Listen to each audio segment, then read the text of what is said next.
자, 우리 이번 시간에는 토공사 두 번째 시간입니다. 자, 지난 시간에 우리가 토질에서 그저 흙의 성질이라고 하는 파트를 정리를 했습니다. 단순하게 토목에 연관된 내용만 정리한 게 아니죠. 그 파트가 어렵기도 하지만 또 철근 콘크리트, 또 뒤로 가서 미장까지도 쭉 영향이 미치는 중요한 요소가 하나 있었어요. 입자의 크기가 커지면 내부의 공급이 줄어들고, 내부의 공급이 줄어드는 그와 같은 장점이 있지만 표면적도 줄어들어서 시멘트량도 줄어든다 라고 하는 것까지를 정리했으니까 그 내용도 여러분들 잘 기억을 좀 해 두시기 바랍니다. 자, 오늘은 이제 그 뒤를 이어서 우리가 제2절에서 지하탐사법이다 라고 하는 것들을 정리를 할 거예요. 이 지하탐사다 라고 하는 말 자체를 그대로 직역을 해보죠. 그럼 뭐예요? 땅속을 들여다본다라는 거죠. 자, 우리가 저거 땅속을 들여다보는 가장 큰 목적은 뭐예요? 내가 땅의 단면을 그리는 거예요. 땅의 단면. 땅의 단면을 그리는데 이 단면을 보고자 하는 모습은 무엇을 파악하기 위함이죠? 그 지층을 이루고 있는 흙들이 어떻게 구성이 되어 있고 깊이가 얼만큼 되어 있고 그 다음에 물을 지하수라고 하는 건 얼만큼 되어 있는지 그런 것들을 파악하기 위함이에요. 그런 모든 요소들을 파악을 해서 우리가 그림으로 그려요. 그걸 우리가 이제 주상도다라는 표현을 씁니다. 여기 주다라고 하는 말은 기둥주자거든요. 그러니까 그 땅을 팔 때 이렇게 기둥처럼 파고 들어가서 그 깊이에 해당하는 것과 토질의 성질들을 같이 파악한다라는 뜻입니다. 이 주상도에 해당하는 부분들은 그냥 쉽게 정리를 해보면 내가 땅의 단면이다라고 하는 부분들을 이렇게 파 들어가는 거죠. 요만큼까지 팠더니 여기는 흙의 표토가 있더라.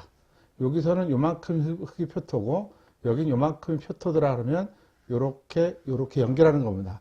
물론 중간에 어떤 편차는 발생할 수 있겠지만 대부분 그래도 어느 정도 추리가 좀 더 가능한 거죠.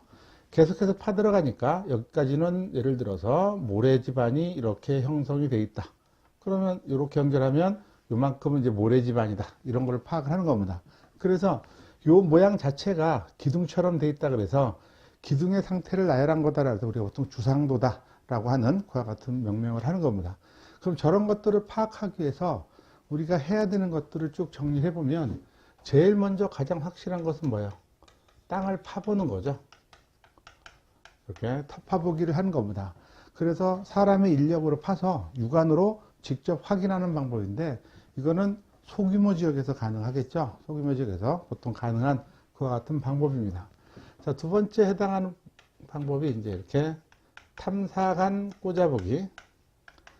관이라고 되어 있죠. 속이 비어 있는 그와 같은 제품입니다.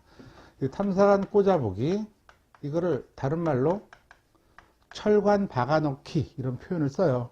이거는 예를 들어서 이렇게 우리 대지가 이와 같이 있을 때 여기에 우리가 파이프를 하나 이렇게 설치를 하고 사람이 이렇게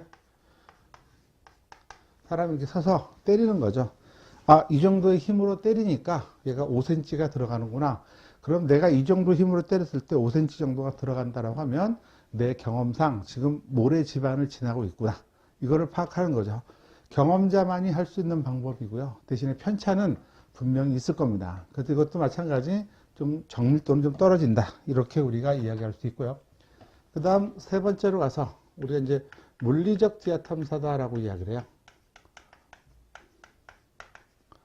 지금 제목을 보면 대부분 다 어떤 도구라든지 어떤 방법들이 지금 노출이 되어 있어요. 제목에. 그럼 물리적 지하탐사라고 하니까 우리가 물리적인 성질들을 이용해서 땅의 저와 같은 모습을 파악한다라는 거죠. 이거는 면적이 굉장히 큰 규모에서 우리가 지하탐사를 할 때 적용을 하는 거예요. 어느 현장이 크다라는 것보다 뭐 도시 전체를 파악한다든지 뭐 동네 전체를 파악한다든지 이럴 때 파악하는 겁니다. 단편적으로 우리가 지진의 P파, S파라고 하는 것이 있죠. 그런 우리가 파장을 보내서 전달되는 속도, 굴절되는 각 이런 것들을 가지고 추정을 해서 기계로 읽어내는 방법이 있고 전기를 흘려보내 가지고 그 각 물체마다의 저항값이 다릅니다. 그래서 그 저항값의 다름을 가지고 파악하는 방법이 있고요. 한쪽에서 큰 추를 떨어뜨리거나 폭발을 시켜서 진동되는 그와 같은 것들을 파악을 해서 우리가 전체 땅의 단면의 모습을 추정하는 것들을 우리가 물리적 지하탐사 이렇게 이야기를 합니다. 자, 네 번째로 가서 이제 우리가 이제 보링이다라고 하는 것들을 하는 겁니다. 이렇게 색깔이 변했죠. 왜 변했을까요? 주로 시험에는 이제 보링이다라고 하는 것이 나오죠. 간단하게 먼저 나올 수 있는 것들은 다음 중 지하 탐사법에 들어가지 않는 거라고 해서 이런 공법의 종류들을 물을 수가 있지만 대부분에 해당하는 내용들은 우리가 보링이다라고 하는 것을 가지고 우리가 저렇게 지하 탐사를 해요. 자, 보링이다라고 하는 것은 큰 여기 주상도에 제가 지금 이런 기둥주자에 해당하는 모습을 그렸죠. 그러니까 가장 기본적인 방법이 이렇게 약 한 9cm 정도 되는 관을 이용을 하는 거예요. 저게 이제 가장 기본적인 방법입니다. 저렇게 관을 이용을 하고 이렇게 비트라고 하는 것들, 날이 이제 땅을 파죠. 이렇게 땅을 파고 이 비트를 이렇게 이 관을 통해서 집어넣고 이 뒤에다가 이렇게 저 집진기를 하나 달아요. 이거를 우리가 이제 코어 튜브다라고 얘기를 해요. 이 코어 튜브는 무엇을 하는 거냐면 비트가 땅을 파가지고 올라오는 흙을 코어 튜브가 모아요. 모아서 꺼내면 얼마 깊이에는 어떤 토질이 있구나 이거를 파악할 수 있겠죠. 요 관의 이름을 우리는 보통 이제 케이싱이다라고 이야기를 해요. 우리가 뒤로 가서 이제 토공사에 가서 땅을 파게 되는데 땅을 파서 발생하는 벽을 우리는 공벽이다라고 하는 말을 씁니다.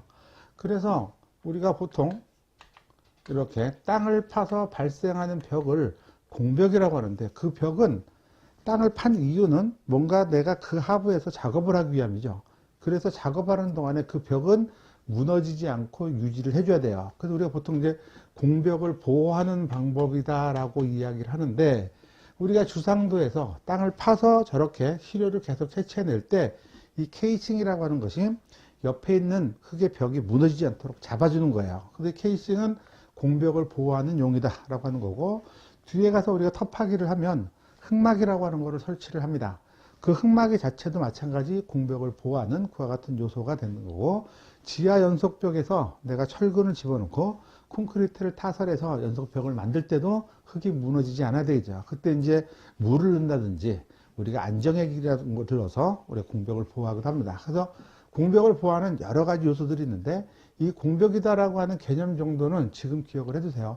텃파기의 공법이다라고 하는 것은 대부분 다 저 공벽을 어떻게 보호할 거냐에 따라서 우리가 공법의 종류들을 쭉 나눠 가거든요. 그러니까 요 말도 일단 기억을 좀 해 두시기 바랍니다. 그래서 케이싱이라고 하는 관을 듣고 이렇게 비트라고 하는 날을 이용을 해서 이렇게 비트죠. 이 날을 이용해서 이렇게 팝니다.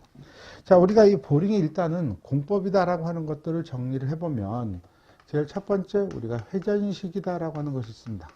말 그대로 뭔가 회전하는 거죠. 그럼 여기서 회전할 수 있는 것은 뭐가 될까요? 그렇죠. 얘가 회전하는 것이 아니죠. 땅을 파는 거니까 이 비트가 회전을 하는 거예요. 그림으로 그리면 이렇게 제가 날을 저렇게 이제 약간 추상적으로 그리는 거예요. 간략화시켜서.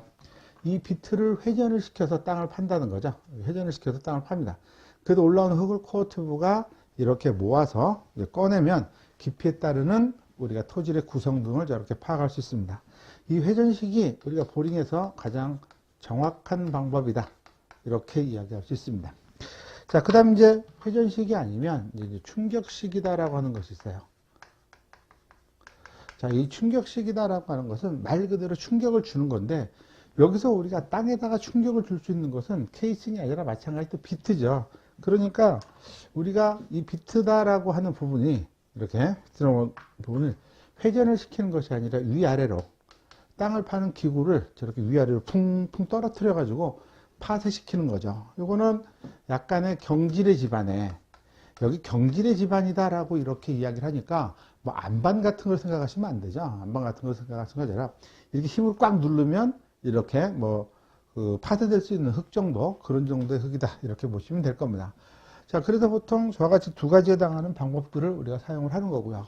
자, 세 번째, 이번에는 우리가 비트라든지 케이싱을 같이 쓰는 것이 아니고 특별한 장비를 하나 써요. 오우거다라고 하는 장비를 씁니다. 이 오우거다라고 하는 장비는 어떻게 생긴 거예요? 이렇게 우리가 나사모처럼 해가지고 이렇게 이제 나선형에 이렇게 날개가 이렇게 달린 거죠. 이렇게 나선형의 날개가 달렸습니다. 얘를 가지고 이렇게 빙빙 땅을 파고 들어가면 요 비트 날 사이로 흙이 이렇게 돌돌 감아져 있습니다. 그래서 그걸 꺼내면 우리가 거기에 따르는 흙을 가지고 파악할 수 있는 방법. 이거는 이제 우리가 그 연약한 집안, 연질 집안에서 주로 저렇게 활용하는 방법이다. 이렇게 보시면 됩니다. 자, 이런 장비들을 파지 않고, 여기서 파지 않고, 물을 이용하는 방법이 있어요. 그걸 우리가 이제 수사식, 물을 쏜다라는 거죠. 이게 이제 수세식이다라는 표현으로 되어 있는 것들도 있어요. 같은 맥락이다. 이렇게 여러분들이 생각을 하시면 됩니다. 이 수사식, 수세식이다라고 하는 것은 이렇게 지금 집안이 이렇게 있으면 여기에 관을 두 개를 설치해요. 이렇게 외관이 이렇게 있고, 그 다음 여기 이렇게 네 관을 이렇게 설치를 합니다. 이렇게. 둘 다 이제 통로가 정해져 있는 관이고요. 여기에 물을 이렇게 내관을 통해서 물을 집어넣어요. 물을 집어넣으면 이 물이 이렇게 내관과 외관 사이로 이렇게 나오죠. 나오면서 물만 나오는 것이 아니라 흙을 그대로 안고 나옵니다. 안고 나와요. 그래서 거기 들어가는 깊이는 파이프가 들어가는 깊이를 보고 파악하는 거고, 나오는 물과 함께 섞여 있는 토지를 보고 집안의 구성을 파악하는 방법이 우리가 수사식이다라고 하는 거고, 요거는 이제 우리가 물을 이용을 하는 거다. 이렇게 기억을 해 두시면 좋습니다. 이렇게. 그래서 우리가 보통 지하 탐사다라고 하는 것은 이와 같은 방법으로 이렇게 사용을 해요. 그런데 이제 우리가 보링을 하면, 즉 이와 같은 주상도를 그린다라고 이야기를 하면 3개소 이상에 해당하는 것을 이용을 하자라는 말을 씁니다. 그 말은 제가 아까 여기 그림으로 이렇게 그려놨죠. 보링을 할 때 이쪽에 해당하는 단면과 이쪽에 해당하는 단면을 우리가 좀 파악을 해야 되겠다는 거죠. 그러면 어느 쪽 단면이든지 양쪽에 이렇게, 그 다음 가운데 하나 해서 이렇게 종단면과 횡단면, 그때는 요를 팔 필요가 없죠. 이렇게 하면 횡단면이 나올 수 있습니다. 이 끝에 가서 살 수 있는 방법이고요. 이렇게 해서 이 보링을 할 때는 우리가 보통 이렇게 3개소 이상을 이렇게 판다라고 하는 그런 내용들도 여러분들 같이 내용을 정리를 해 두시기 바라요. 이 지하 탐사에 관계되는 내용들은 그렇게 어려운 게 없습니다. 그러니까 여기 전체 공법하고 보링이다 라고 하는 걸로 이렇게 정리를 해 두시고요. 거기 교재에 보면 이제 보링의 구성품에서 코어 튜브, 비트, 로드, 케이싱이다 라고 하고 하는 목적에 대한 것들이 다 나와 있으니까 그렇게 내용들을 봐주시기 바랍니다. 자, 거기 이제 교재 샘플이다라고 하는 것이 있는데요. 흙의 샘플에 관한 것들은 참고적으로 한번 읽어보시기 바라고요.